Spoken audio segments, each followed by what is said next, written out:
Let's harmonize. Ba.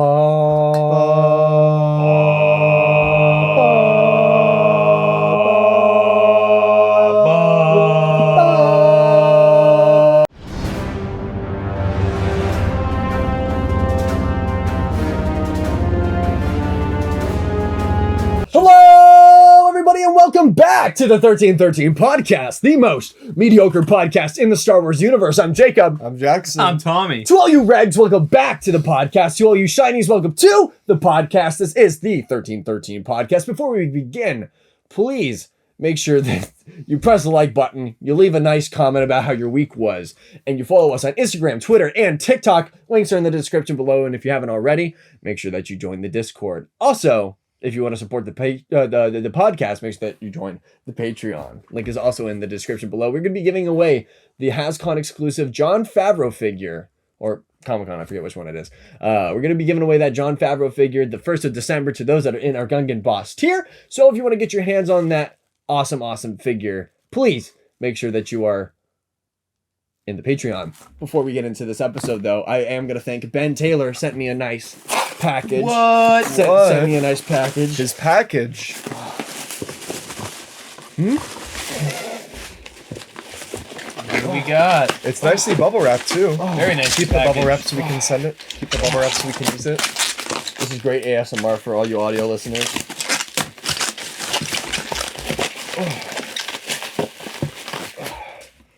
Wha-bam! Skeleton Trooper helping build The Skull Trooper from Fortnite? From Fortnite? Thank you, Ben Taylor, so much. He went to Target and found this for me. I'm building an army. So if any of you guys have this, you got him, and then you're like, wow, this is mid, and you want to get rid of it, hit me up in the Discord. Hit up Jacob, bro. Or on Instagram. That's Or facts. you can hit my personal phone number at 616-312-7979. That's not a real number. That's not a real number. Don't call that number. No, my actual number is 837-6309 or whatever the hell that song is. Thank you, Ben. Again, I really appreciate this.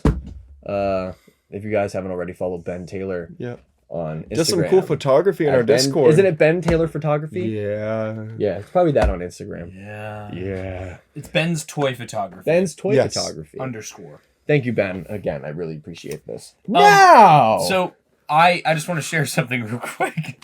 So I was on my phone while What are Jacob you was doing doing? his intro, and it's because my mom sent to our family group chat multiple pictures of a swollen ankle.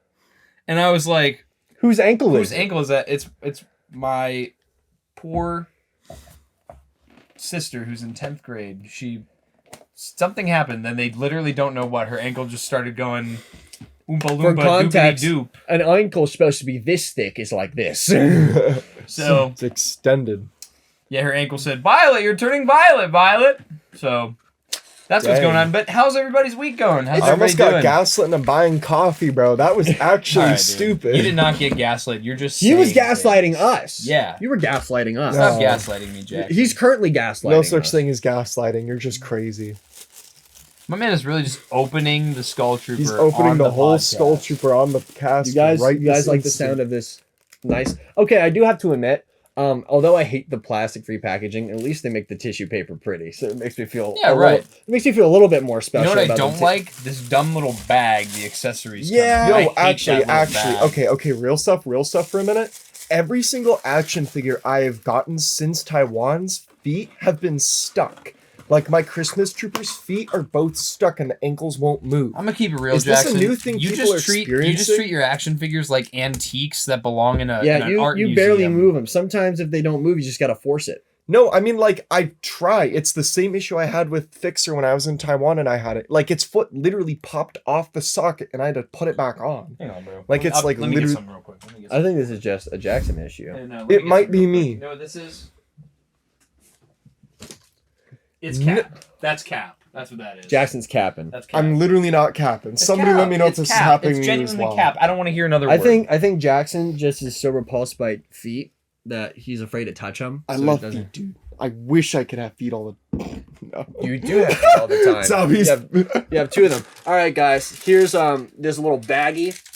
There it goes. Yeah, I mean, I rather have the bag than like the wrapped tissue paper with like tape on it that you just have to like tear apart. At least this feels like a little bit more like, oh, this is a finished product than just like wrapping it. If you want to see a review of this figure, we do have a review on our YouTube channel. Mm-hmm. We do the Halloween edition Clone Trooper by Hasbro the Black Series. Yes. Target exclusive. And your friendly reminder, if you have it and don't want it, let me know.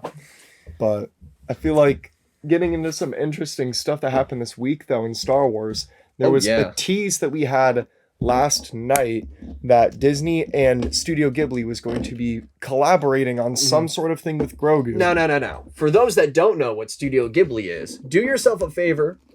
Either pirate it online or get HBO Max and watch some critically acclaimed films. Some of these films have won multiple awards throughout the years, all handmade, animated style. Howl's Moving Castle is probably my favorite animated movie of all time. Not because it has a great story, because it is just utterly beautiful. Yep. So do yourself a favor, check out some Studio Ghibli movies. But if you haven't already, they came out with this today. So they kind of just randomly dropped it almost at midnight. The fact that they're like, hey, so tomorrow there's going to be a short with Grogu in it. It's going to be a hand-drawn special. So we were really excited. So we booted up. It's only 4 minutes long. So if you haven't checked it on Disney Plus and you're kind of a fan of very stylistic stuff, I would very much recommend it. For me, at first, I was a little bit like, okay, just because, again, like what we said, it's in an anime art form. And anime itself is supposed to be very expressive to begin with anyway. And it's not supposed to have a great overarching purpose. So that's really what this special reflected. So I'm about to tell you why Grogu and the Dust Bunnies by Studio Ghibli is the most profound Star Wars content to ever release. Better than Empire Strikes Back, better than Andor, better than Revenge of the Sith, better than Clone Wars Season 7, better than the Thrawn books. This is why. I said it so fast, you guys probably didn't even hear it. So I personally thought it was great. The credits show that it was made by one animator, one producer, and one team leader. Dope. So it was a team of 3 people that made the short. It was probably some intern, to be honest, that just like wanted to do it. It is so very much the Studio Ghibli style. Everything that Studio Ghibli does usually has some theme around your youth. But I think it was nice, fun, wholesome, really well animated. Short. It was only 4 minutes long, but it was made to celebrate its 3-year anniversary of The Mandalorian coming out. So it was just made as a little thing to kind of celebrate that. My main thing is this opens up the door to Star Wars and Studio Ghibli collaborating maybe another time in the future. And if people were not going on Twitter and being like, worst 4 minutes of my life, and that 4 minutes I'll never get back, maybe if you give some positive feedback to it, then maybe they'll be more likely to actually make that full-length story that you're complaining about. Think about what you just said. Yeah. Because you just asked Star Wars fans to not complain about something. Yeah, I did forget that they have chronic complaining disorder. That's a tall order, bro. Mm-hmm. It's a tall order. But it's hope, and rebellions are built on hope. So. Rebellions are built on hope. And I can hope. For me, if I can dream. You know, Jackson kind of touched on it himself. The way anime is in Japan is kind of like it's contemporary art form. Mm-hmm. You make something to look beautiful. It's not so much. I mean, having a great story and a very narrative-driven anime is cool too. Which there's plenty of that. But anime is an art, and so at the end of the day, Studio Ghibli is known for making beautiful masterpieces that tend to have good stories as well, but like it's just breathtaking the visuals that they hand draw. So that's one thing I was really happy about was the last Studio Ghibli movie that came out. It's something in the Witch. I forget exactly what it's called, but it was 3D animated. Something in the Witch. But it was 3D animated, and everybody resoundingly hated it. It was like, it's the worst Studio Ghibli movie to ever come out. Not only because the story's whack, but nobody liked the animation. It's tremendously L-take. So that you didn't like that one? No, for people to like hate on it. Well, what do you mean? The 3D animated one? You're not allowed to hate on anything. I watched it. It's my least favorite thing Studio Ghibli has ever done. Just because the animation feels clunky. It feels way behind its time, especially for something that came out in 2019, I believe. So it's like, I think, because their bread and butter is that nostalgic feel, beautiful music by it's like Joel Hisashi or something. I forget his name exactly. Say that again. Joel Hisashi. Joel Versace. Joe Versace. Versace. I butchered that name. I'm so sorry. But yeah, it's the music and it's the mixture of like the matte painting backgrounds with that hand animated style that makes Studio Ghibli just so recognizable. So I think if they go back to that, and not only go back to that, go to that with something Star Wars, I think it would become my favorite thing of all time. I'd say, hey, that's pretty good. That's pretty good. So I was a fan of it. I know initially that you weren't. Was that just because you're like, oh, this is underwhelming? I just wanted something. I just like a little bit more, I guess. A little bit more what? Anything.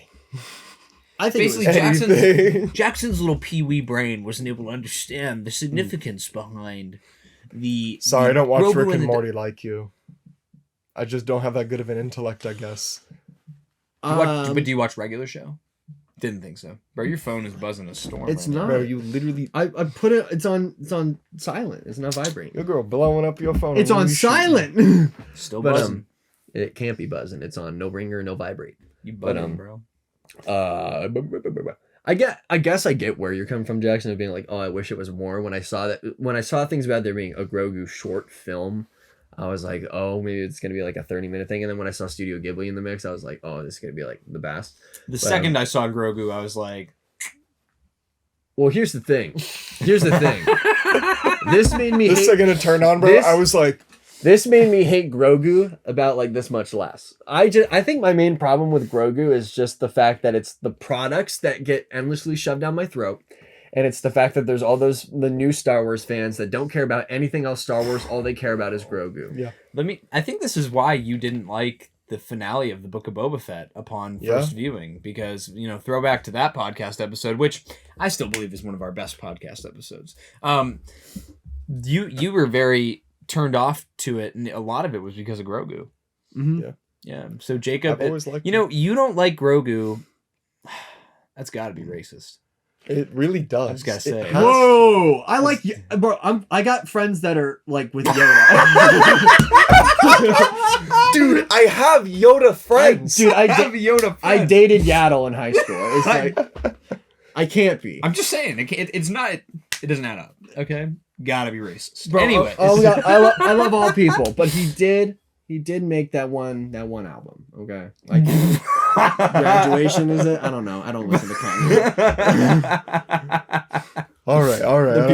Anyway. I can't say who the doctor was because they were. I'm not actually good. For those that you just don't defend Kanye anymore. Phil is going down a dark path. He made Graduation. He made Graduation though. But he made Graduation. Jesus is King. But he made Jesus. That makes He me made so sad because He made Donda, bro. Jesus made is King Donda. is a fire album. He made Donda. Donda was Throwback not to when Jackson and I were obsessed with Donda. Dude, for a good Donda 6 saved months. our lives. Donda saved my life. Turned around whenever I It started did. listening It to did. Donda. But we could talk about that We another can talk time. about that another time. This is Let's get into Andor because that was good. Andor I was just saw what that says on our list. Grongle. Yeah, I forgot what it was called, and I was typing out the schedule, so I typed in anime Grongle. Mm-hmm. Yeah, so let's talk about Andor. One way out.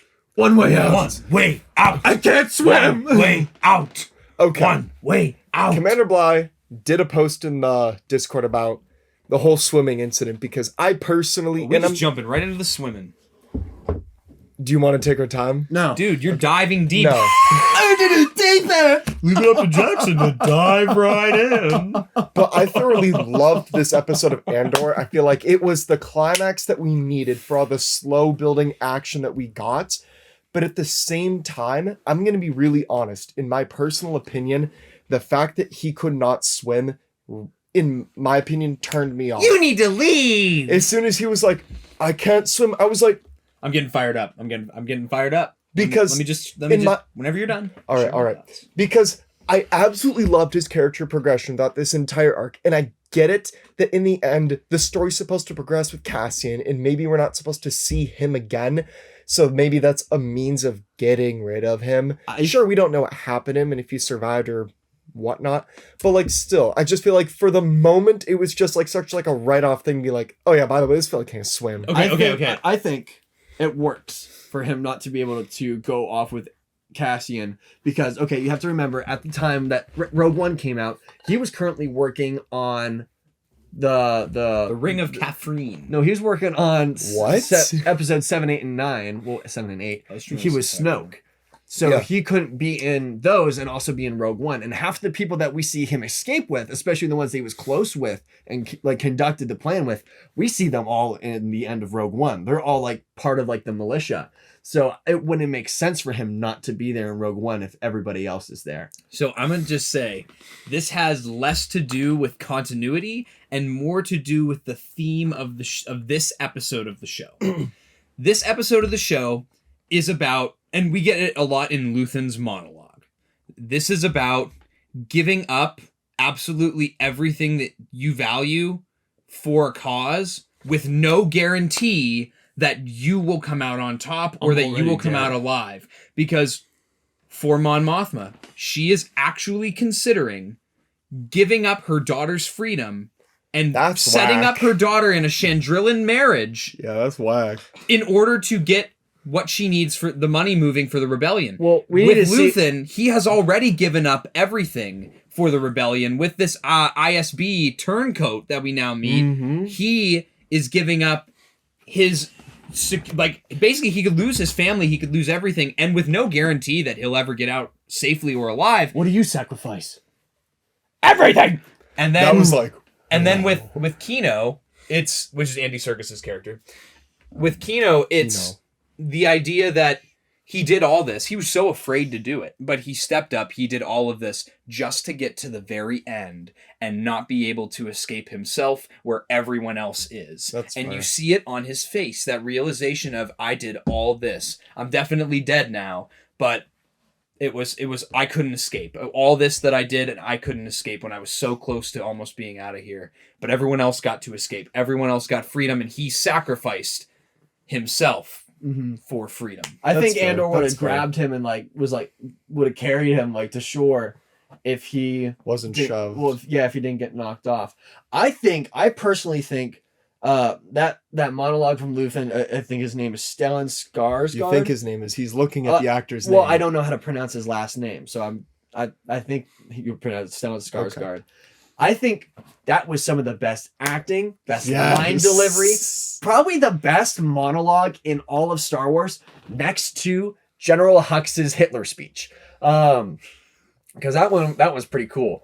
But no, it was just like, it's so just like, it's in your face, it's powerful, and it's explosive at the end with the everything when he's talking about what he sacrifices, and it's like you feel it. It's such good acting, and that's one thing I think that sets Andor above most other things. Is not only is it just awesome writing, it is fantastic acting. It is something that Star Wars fans aren't really used to, because let's be honest, the acting in the prequels isn't that great. Let's be honest, some of the writing in the sequels isn't that great. So when we get the combination of good writing, good dialogue, and good acting all together in one thing, not only does it just feel kind of unnatural for Star Wars, it's such a breath of fresh air, and it makes everything feel so new. And I love it. Andor is just one of those shows that I would watch even if it wasn't Star Wars, and I would love it even if it wasn't Star Wars, but it gives it that extra cool factor because I know that it's Star Wars. And it has never not felt Star Wars. Like, I've never walked out of an episode going, like, even if I liked it or not, like, I've never walked out of an episode going, damn, that did not feel like Star Wars. Because everything still does. Everything still feels very in the universe. I agree. But I like that it's about normal people, and you have to get this idea that they're literally sacrificing every single thing that they care about, every value they hold. We had just talked about a couple weeks ago how Mon Mothma is not at that point yet where she's willing to give everything for the cause and give everything for the rebellion. She's now approaching that point. She actually, I mean, I don't know if he's a gangster, like a mob boss or something. Didn't they say he was a separatist? He's a sketchy dude. Okay. I thought he said he worked for the Separatists or He might something have. in the past. He's a crook. Okay, I thought that was a point mentioned. My But bad.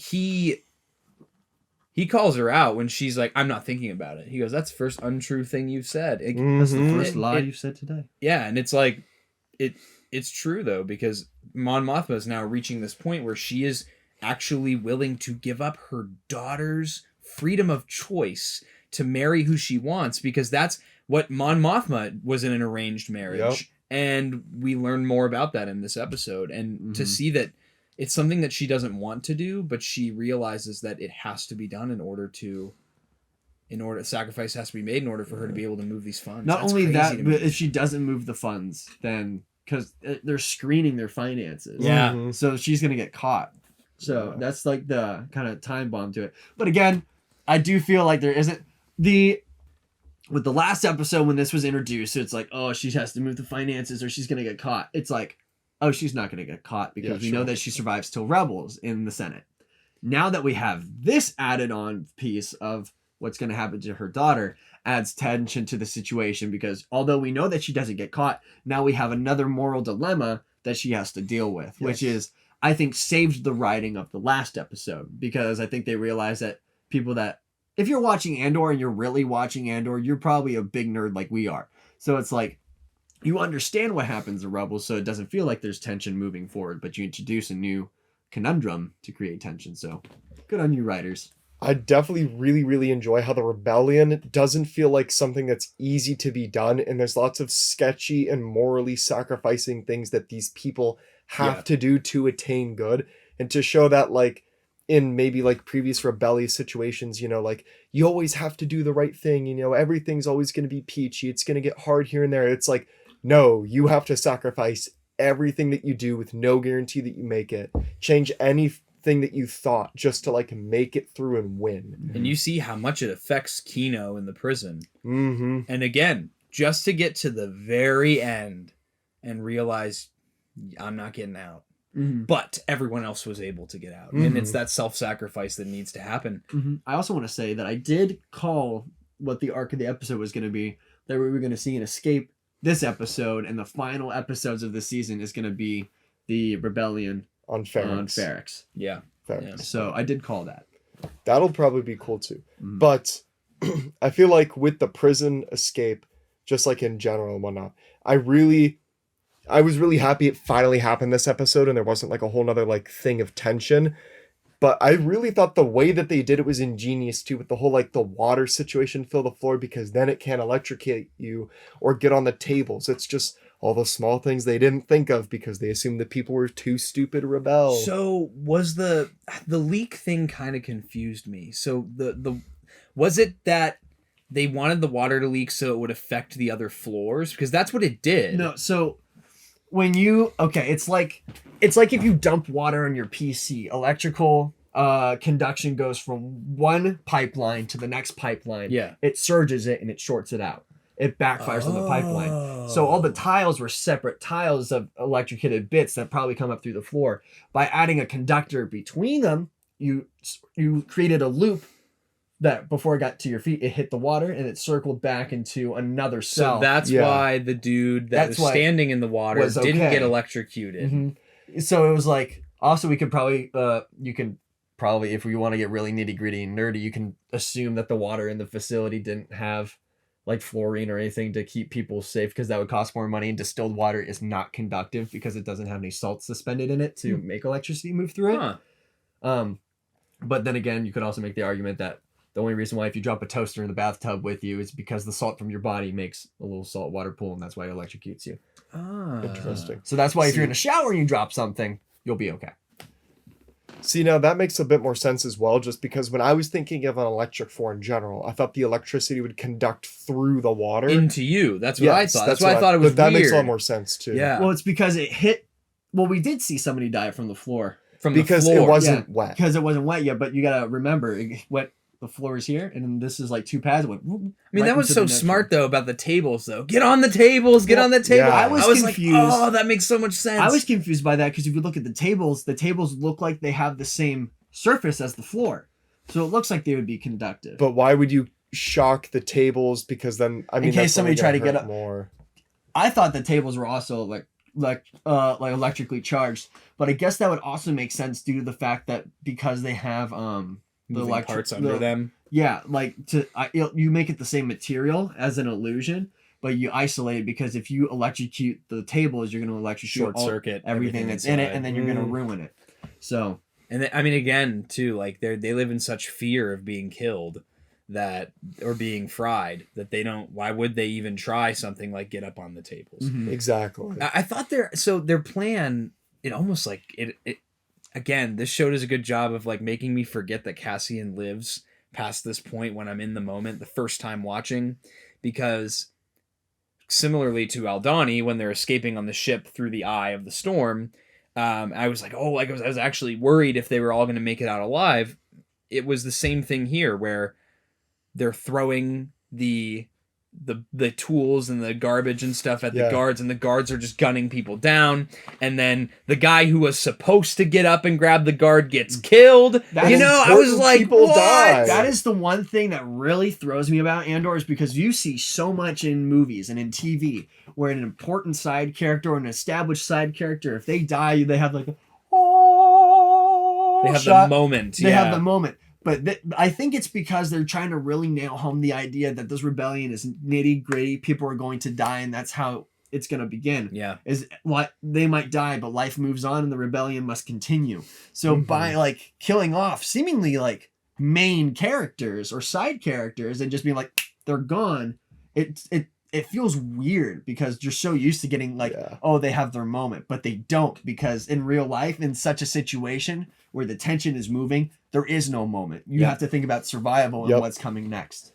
Because that's what important people at his table just died and just dropped, and they're like no, and then they just continued. I was like, that was pretty crazy. I liked seeing the Imperial moments, like the moments from the Imperial where they're in the hiding in the cabinet. No, don't make a noise. That was funny. They'll die. Seeing that the guards don't want to go check things out. They're lazy. They're complacent with how things are. And when things hit the fan, you can tell they haven't really drilled on this. They really don't know what to do. They also know that they're outnumbered and they have no chance. So. Yeah, they know they're screwed. So when they get the the weird voice looking dude to begin with, and it's just some nerdy fella, and they're like, on program, and the guys are like,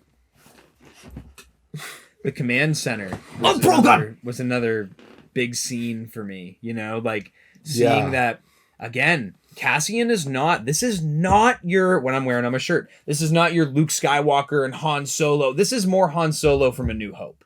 This is not your morally virtuistic character who would never ever kill someone, and unless it was in self-defense. They blasted dude at point blank to make a point. Just to make a point. And then the one dude just snitching. He's like, nah, he knows the code, bro. And he's like, they're like, turn it off. But if I turn it off, it won't come back on for a couple of days. He's like, that's the freaking point.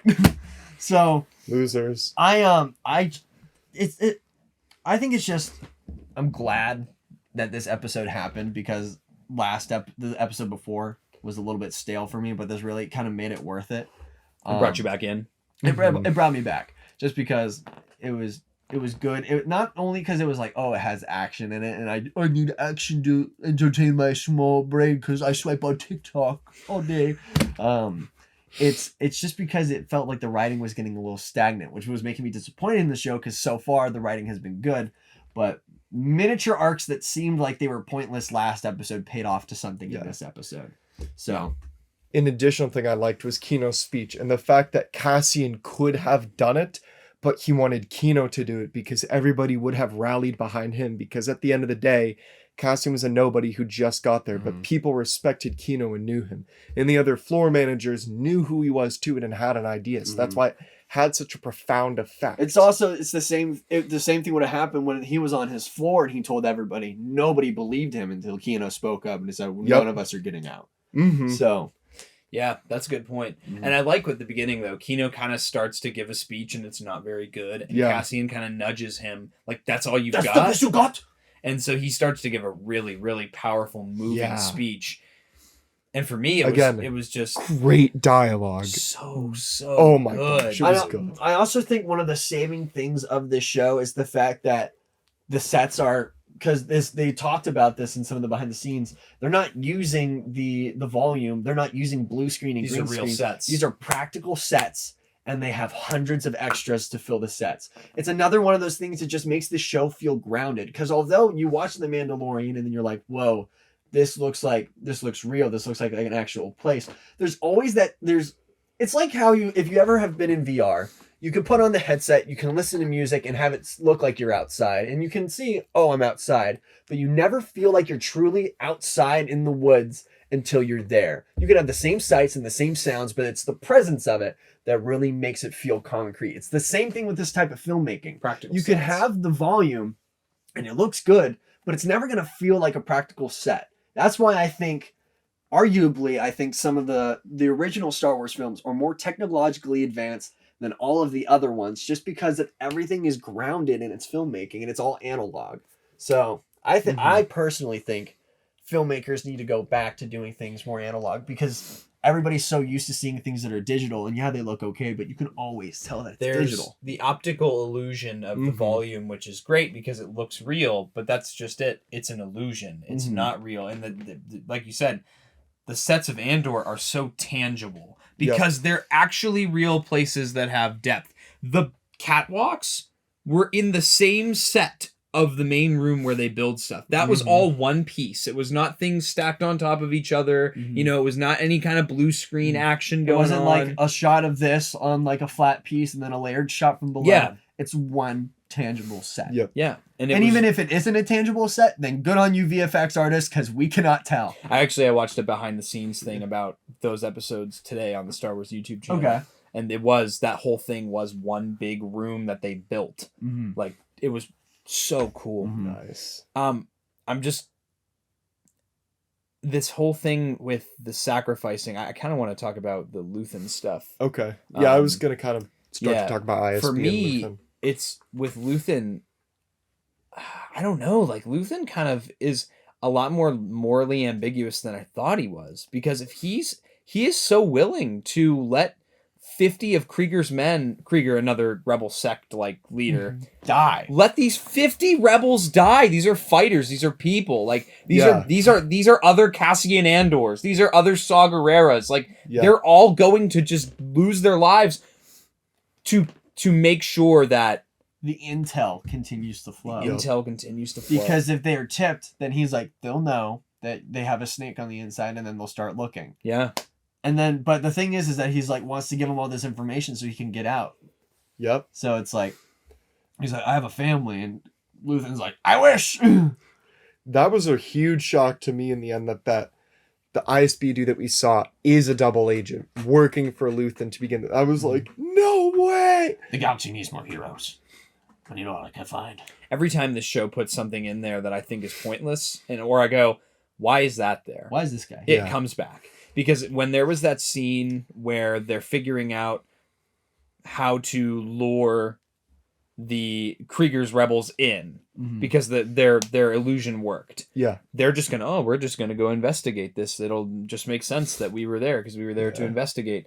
And Dedra gets mad at this other guy and walks away, and I was like, was this like a thing to just show her jealousy and like a character flaw? I was like, I don't know, that kind of seems weird. Then we see that officer again, and I'm like, okay, now this all makes sense as to why Luthen has so much information. Yeah. But it also shows that the guy is actually playing both sides. Yeah. Like, it's not like he's been trying to sabotage one side or another. He's actually trying to really cover himself. Well, he has to. He's in the friggin' ISB. This is not some little outpost in an outer rim world, you know? This is the headquarters on the capital planet of the Empire. This is a big deal. I definitely think Luthen underestimates Dedra. Oh, for and how sure. much she's catching on, because he's like, keep wasting her time. Like, she'll never catch on. It's like, she kind of has a pretty good understanding of like who you might be and connected to all these people, and that she really just needs to find Cassian to get the answer at this point. I think the thing is, though, is because although he's funding it and he's connected to everything, he's so loyal to it. You find him, you find one person. You don't find the cause. You don't find all the cells. You don't find where they're hiding. You just find the one guy that has the ambition to point them in the direction that they need to go. And then what do you do with him? You hope that you can interrogate him and get the information. A dude like Luthen, who's already given up everything for the rebellion, is not going to give up some information. You give him the Turtle Beaches with younglingslaughter.mp3. you put that on him, you think he's going to crack? No. He's going to go to the grave with what he knows. I want to show you something. something. We call this one Master Skywalker. There are too many of them. What are we going to do? This is my new EP. I'm a SoundCloud rapper. My new indie EP, man. You know, I put acoustic guitar behind children's screams to remind you that violence is bad. Guns Guitar are bad. riffs over these kids screaming. I wish I knew you. Thank you for seeing my band, Sunset Gazebo. Sunset Gazebo. I'm trying to think of some indie band, bro. Have you heard of one. Infant Annihilator? That's basically what that music already Oh, this is my band, Slaughtered Bith. I really hope you guys... Slaughtered Bith. Trandoshan Entrails. I really hope you guys enjoy my music. Well, this is my band, Geonosian Genocide. The Empire be bumping that one. Turn that up. Turn that up. Turn it up. Hey, that's the max, dog. Hey, that's not the max. That's the max. Poggle the Least. Pulling that up. Click clack, be bumping it. Click clack. Yo, shout out to Saw Gerrera for almost committing mass genocide on the He last should have. And again, it makes, I mean, they've done a pretty good job. Like, that is very in Saw Gerrera's actions in Rebels is very in line with his actions in Rogue One and now in Andor 2. Yep. Clone Wars. He hasn't And in changed Clone Wars. one bit. Yep.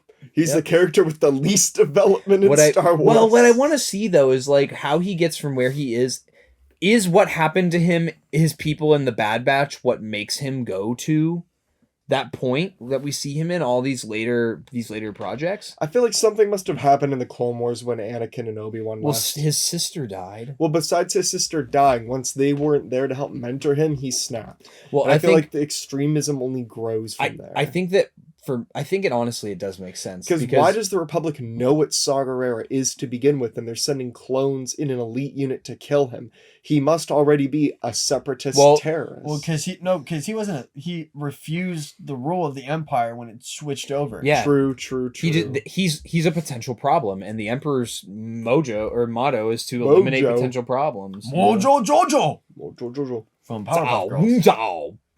Zao Wen Zao Bing Qin Zao. I love John Cena. 我想吃冰淇淋，我喜欢巧克力的冰淇淋。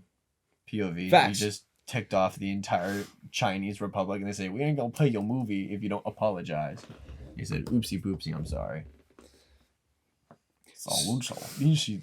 So, with Saw though, with Bad Batch, it's like I can see it now. It does make sense because these were his people. There were children, there were women, there were families there that were just innocent people trying to get away, and the Empire sent an elite squad, killed them. Yeah. So now it's like I can't trust anybody. I can't trust the Empire. I can't trust people that used to be my allies. I can't trust people who might be my allies.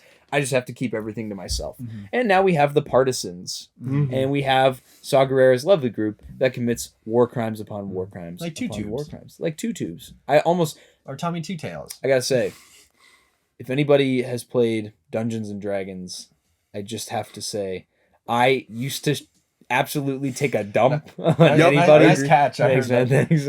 I used to take a dump on people who played Dungeons and Dragons, but I got invited by some of my high school friends like a couple months ago to start playing It's once so a week. fun, dude. It is So much fun. so much fun, and Looks we're doing fun. our new It looks fun campaign to is play in the at least, Star bro. Wars I universe. tried joining the And campaign. I was actually gonna pick two tube species like to play as Really? for my character, but I picked a Trandoshan instead. I'm trying to figure out what I want to be still. We have a Chiss.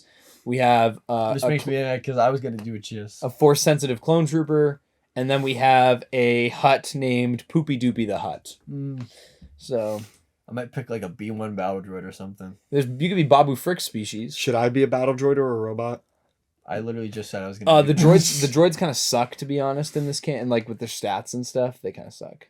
You see, the joke is though, because you are one. Wait, why? What is the joke? He'd be playing himself. because I'm a droid. What? You should be. I mentioned this you should be before, but I'll Cyril mention it on here as well. I was actually trying to have a very serious conversation with somebody, like with one of my mentors and whatnot. And like, I was just looking like this because if you watch the podcast, you can see I just don't blink often. I don't know why. Maybe I was born wrong. Mark Zuckerberg. So like, I don't blink. And I was just staring at him. I was It's like, because he has fluid receptors that just constantly go over his eyes, and he has like a timer for blinking. It's not like something that's his but I was programming. just like He just needs an staring. update. And we were having a very serious conversation just in the middle of, he was like, dude, you seriously don't blink. Like, is everything okay? Like, are you good in there? Like, blink or do something. And I was like, can we please keep talking about what we were talking about, I think you just need an update here. Let's just shut you down real quick. So, and restart, and we'll just take like about 5 minutes to reboot. So, I mean, with Andor, I feel like there's not too much else to talk about. Aside from the escape plan and pretty much everything else that happened. I'm trying to think. I feel like there's a beat. There was nothing with Bix or on Ferrix, was there? No, there was. There was that scene with Cinta, right?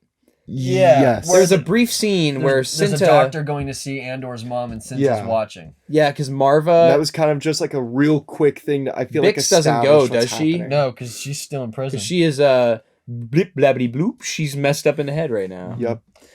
But yeah, so and then Cinta's watching, but then there's an undercover ISB agent. That's what it looks like, at least. It's got to be someone It's got to be undercover for someone ISB. ISB that's watching, because it wasn't Cyril and it Yeah. wasn't like any character that I think I recognize. Mhm. Was it the dude that one guy put in charge of Ferrix No. as It the didn't- commandant? It didn't look like anyone we've seen. No, because I was watching with my dad. I went, who the hell's that? He was like, I don't know. Yeah, so it's. I mean, I'm kind of interested. Do you guys have any theories? Like We're going to see him next episode. for Probably. sure, for So sure. I think he's either A, he's ISB secret agent. He's Agent Callus. Or that would Bro, be if good. it was Agent live Callus, action, bro. come on! Actually- No, he's busy genociding Zeb's world right now. Yeah, this guy also didn't have the schlatt chops on him like Hey, maybe this is pre-mutton chops, you know? pre-mutton chops. It's either him or it's some rebel kind of overseer or organizer watching. That's what's everything kind of happen. got me. I think he was dressed like an Imperial, so it is like kind of 50-50, because if it's a rebel, it would totally be a rebel dressed as an Imperial. Mhm. But if Luthen's already got his people there, then why would another rebel cell Yeah. be there, you know? See, yeah, because my thoughts are definitely we're going to get a building episode to prepare us for the finale. But I feel like in that, theorizing his mother will die somehow in some way that will be the Empire's fault, and then people will take to arms against them. Or what about this? What about this? Darth Maul isn't dead yet. What if this is somebody from Crimson Dawn trying to stir the pot on this planet so they can get resources or funding or something from Ferrix? hoping for Canoe. Well, no, because that's the thing. Why Crimson Dawn, they would still have you like that giant here? aura of different guilds of bounty hunters, smugglers, and things like that. They're still in operation at this time. And then Han Solo we saw show up. we saw their influence already in the Star Wars newscast Yeah. that Cyril was watching That's with the true. Crimson Dawn logos plastered behind the guy. That is true. So we already see that they have influence over the media. What's to say that they wouldn't incite some violence on this planet in order to go in there and steal some stuff? It's probably not Crimson Dawn, but it could be something else. I'm Thinking outside the box. I'm still gonna hold on to my theory because Cassian is still on. I don't even know the name of the planet. Dude. Something I was trying to five. memorize Something 5. It's not Nebula. I want to say Nakiro or Shakira 5. Shakira. Shaquille 5. Shaquille O'Neal 5. Shakira. They're still on that planet. Yeah. And we now know that it's not just a complete water world. Yeah, It's I was like, whoa, that there was like It looks like snow? Arizona at It was like nighttime. lake. It was like a lake. Oh, it looked like a wintry environment. No, it almost. was like sandy. They're walking in a winter Love it. wonderland. But yeah, I'm excited. It's the holiday I'm excited season. to see if my theory will still play out that Cassian doesn't get back until after the riot has already occurred. And Probably. after everybody has been slaughtered. Mm-hmm. And then they'll go, "Hey, Cassian, here's our new mixtape." And they'll put it on his head and it'll just be beats of Bix and his mom and everybody else getting capped. Cassian, I love you. Hot take. What if the riot, whatever, only is the half of the episode, and then what if it sets up something completely different that we don't even see that comes out of left field? That'd be Like, crazy, bro. So you're saying the riot only happens for the episode? For the first Next half of the finale, and the next half of the finale is this huge build up for season 2. What if the Empire catches Cassian and they tell him, we're going to kill these loved ones of yours if you don't share this information about Axis? Whoa. Well, There's a theory. Well, no, I think this is gonna wrap up to. There's gonna be this thing on Ferrix, and then we're gonna have ISB intercepting Andor trying to kill him, and then you're gonna have I can't remember her name, AK girl that just got her Black Series figure. Vel. Vel's Vel. gonna be intercepting trying to kill him too, because Luthen already Valentino. wants him dead. Remember, Yeah. they put a mark on his head. They want him out of the picture. So you have two parties going after him right now. I think that we're going to have I agree about the crossing of paths, but I think that it's going to be a situation where it ends kind of like Mandalorian season 1 ends, where it's like there's enough of a conclusion to keep you satisfied until the next season comes out, True. but then something's going to happen at the very end that makes you go, oh, I need to see season 2. Yeah, like Ahsoka But- showing up or some shit. I also am under the Crap. I lost my Used train his of thought. one. Used his I one used for my today. one swear What'd he thing, say? but I accidentally said the sugar honey iced tea word. Oh, My sugar bad. honey iced tea. Oh man, dude, I had something I wanted to say. No. What were we talking We're about? talking about how Wait, there's wait, probably wait, gonna be like wait, a big wait, cameo wait, or wait, something wait, big wait, happens wait. at the very end of the last Oh, episode. that's to what I was carry gonna say. I think that in this next episode, we're gonna have that Dedra goes to. They hear about the prison riot. Yep. They go to Shaquille O'Neal 5. Mr. Worldwide, Mr. 305. over. In a politica. Mr. 305 in the worldwide people, Christina Aguilera. In a politica. Dale. We're gonna get to they're gonna go there and they're gonna look at the security cam footage before all the power gets shut off, and they're gonna see that Cassian was one of the people running around with his beard shaven, and that's why that point is gonna be important, where they go, oh, he shaved. Yep. You know, last episode, that's gonna come back and they're gonna go, oh, it's him. Mhm. And they're gonna go, no, that's not Cassian, that's Well, Shakira, actually, Shakira. Keith something. Mhm. And they're gonna go, oh, It's Clem. they're gonna, Clem. and then it's all gonna connect, and then they're gonna go chasing after him. But they have really no way of finding him at this point. They're gonna probably assume that he went back to Ferrix, though. So they're gonna go to. That's where we're gonna have our crossing of paths. Dedra's gonna go to Ferrix, and that's where we're gonna. isn't she in control of Ferrix right now anyway? She is. So Mhm. yeah, that does make sense. Yep. Mhm.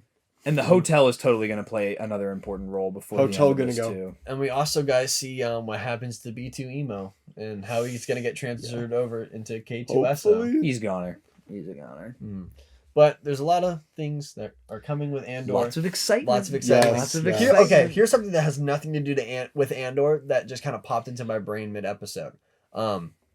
So as you guys know, we're getting Boba Fett and we're getting Mando and Grogu coming to Batu later this month for the Disney parks. They're already there. Yeah. Do you? Well, Mando's not yet. Well, yeah. I saw Boba's there already. Yeah, Boba and okay, Fennec are there okay, right okay. now. Do you think we might see Batu in Mando season 3? Because the whole thing that they've been doing so far is you Ooh. only see characters at Batu that were like kind of intersecting there throughout time. Yeah. Does Wait. Rey go there though at any point? I believe in any of the some point novels? in some of the In no- universe, In she's universe, she's there. there, yeah. In between episodes 8 and 9. that's because a resistance base is set up there, in the Black Spire book. Okay. But so the main thing right now is that characters that go there are people that have been there. So now that we're getting them brought into it, do you think there's a chance that we might see Batu in live action, like for once? Because I it's think, mentioned yeah, a lot. maybe. It's mentioned in the Black Spire books. It's mentioned in a couple other. It's mentioned in the Myths and Fables book. It's mentioned in Thrawn Alliances.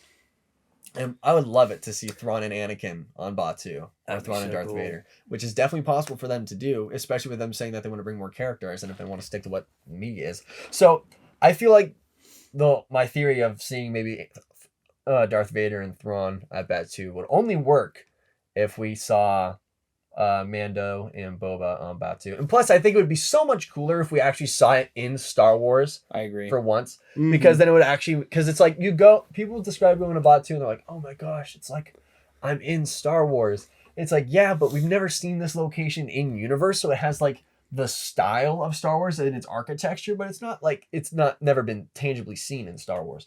So I would like for it to be seen at some point. I feel like it'd be really cool because Batuu is a very kind of it's like Tatooine, but it's also not. It just has really different topography. So I think it'd be really cool to see. So do you guys think that's possible? Do you think they're just doing it just because people are getting sick of the sequels characters and they're trying to learn? Probably just marketing? advertisement for the show. I think it's a mix of both. I think that Star Wars wants to.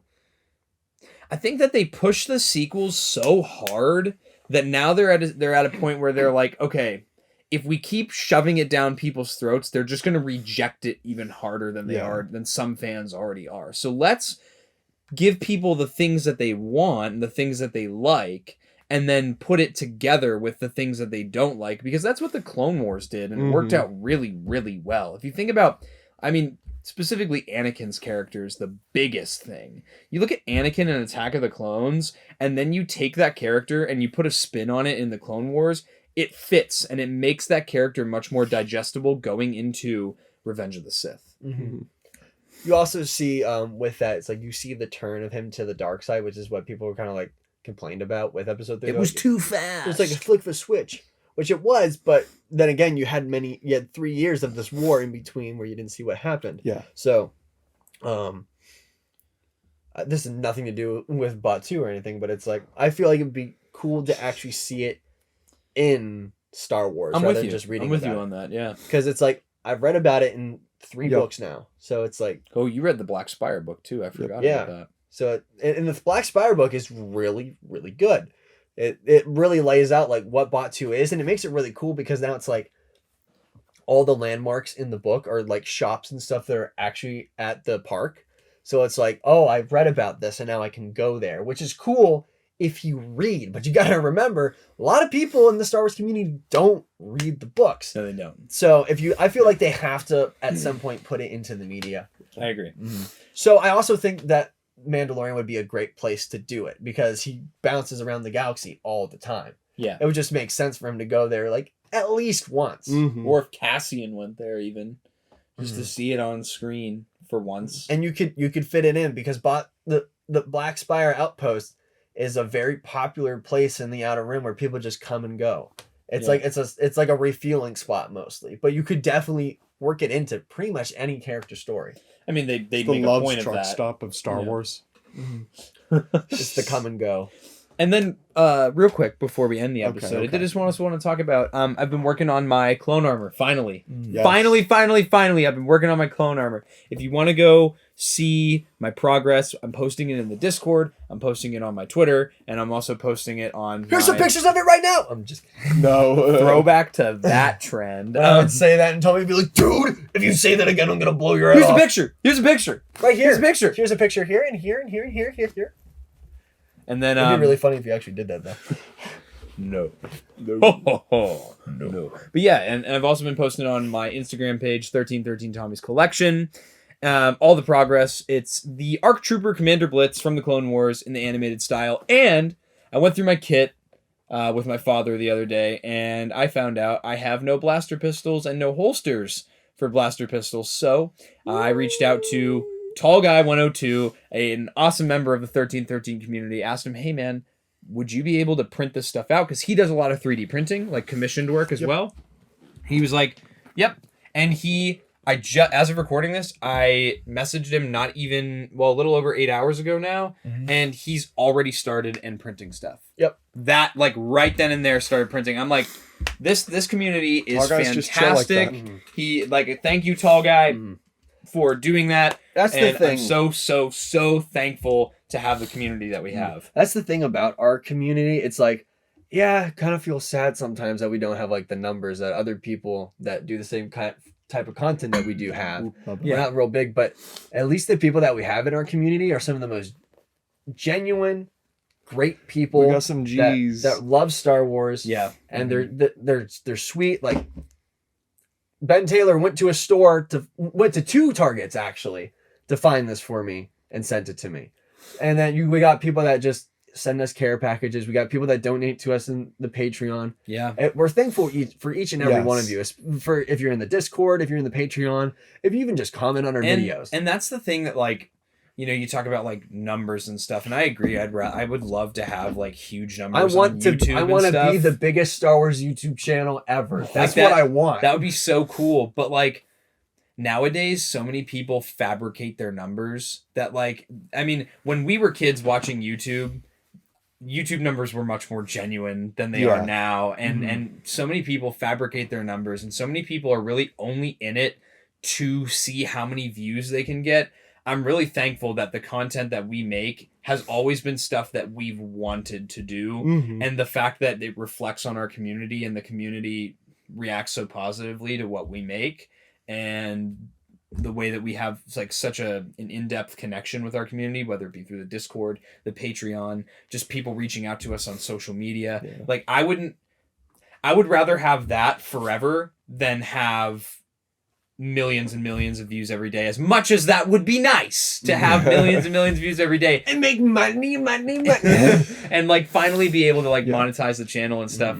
I'd rather have it the way it is, because again, I literally had no other avenue of reaching out to somebody and saying, like, you know, because I'm supposed to troop in my armor in my first event in like 3 weeks, and I wouldn't really have anybody else to go to and like be able to just say, hey, I need this made, can you do it? And they just start doing it right then and there. Like, so shout out to Tall Guy and everybody else who's a part of the community, because you guys make this so special. You make it bearable. And even on that as well, because so many people will be like, oh, like, how's your podcast going, like, in public? But it's like, they don't understand that. They think that we just come here, we shoot, we leave, we post, that's it. Yeah. They don't know that there's so much more to it. Yeah. And like in our Discord, how we have genuine connections with real people. Yep. Like people at my university want to talk about networking. Like, I went to this social event and met somebody who works in Washington, D.C. so they could potentially get me a new job, even though they meet thousands of people every year. I went to this party and did several tons of opioids, and I feel so much better about myself. Where it's like, we have This heroin looks pretty good. Oh, you do a Star Wars podcast? You're a loser. You're a loser, man. We have worldwide connections with people that will be everlasting. We got and homies. that's what I appreciate. We got homies in Germany. We got homies in Canada. We got homies in Taiwan. Croatia. Don't forget Croatia. We got Do homies. we say Germany? Yeah, dude. Yeah, we did. My bad. We got homies in Cali. Wait. Can we switch the language? We have So- people in like pretty much every state in the United States that are in the Yes. community. It's like, again, and those people are all people that I know that like I can like actually like they do all these awesome things. Like they do, like we have people that do 3D printing, figure photography. We have people that do like all kinds of things in the Star Wars community, and it's such a good mix. And you have a little bit of, that's what we wanted to be, was a little bit of everything, and we have a community that is a little bit of everything. Exactly. Although we do have a really heavy presence for the Black Series. We do, and that is Gee whiz, I wonder why. But I think that that's part of the Star Wars fandom, though, is collecting is such a it's such central a pivotal part of Yeah. the fandom. I think it's I think personally that it's just because, let's be honest, we go a little bit overboard. We go a little bit. Who, us? Never. We go a little bit overboard. Never, no. So I think that's one thing that really helps us retain viewers and somewhat credibility, is because this set is awesome. That's the other part. All these big YouTubers be like, only 30% of my viewers are subscribed. And we're sitting here like, We got 70% of our viewers 79% last time I checked. are subscribed viewers that just keep coming back. And I'd rather have it be that way Exactly. and have genuine community than a fake community. So with that, we're done gushing We're done. our hearts out on you. We love Thank you so all. much for watching this episode. Please leave a like, leave a comment, follow us on all of our social medias if you haven't already. And if you haven't yet, and you're part of that 21% that aren't subscribed, consider pressing that red button and ringing that bell so you can know when we upload. And if you want to, and you feel so inclined, support us on Patreon. We are giving away that Jon Favreau figure at the beginning of December. Jon Favreau. For all of you, if you're international and you didn't have the chance to get it, this is a really good shot for you, because we got prime opportunity. we have like 5 or 6 people in that tier. You are competing against 5 or 6 people for this figure, and we're sending it to you free of charge. You don't have to pay shipping. So especially for you international people,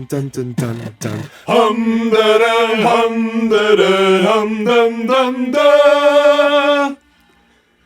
Hum da da hum da da dum dum da dum da ba ba dum ba dum ba dum ba dum ba dum ba ba dum ba dum ba dum ba dum ba dum ba dum dum. Hum da dum hum da da hum dum dum dum dum. Hum dum da dum hum da da hum dum da da.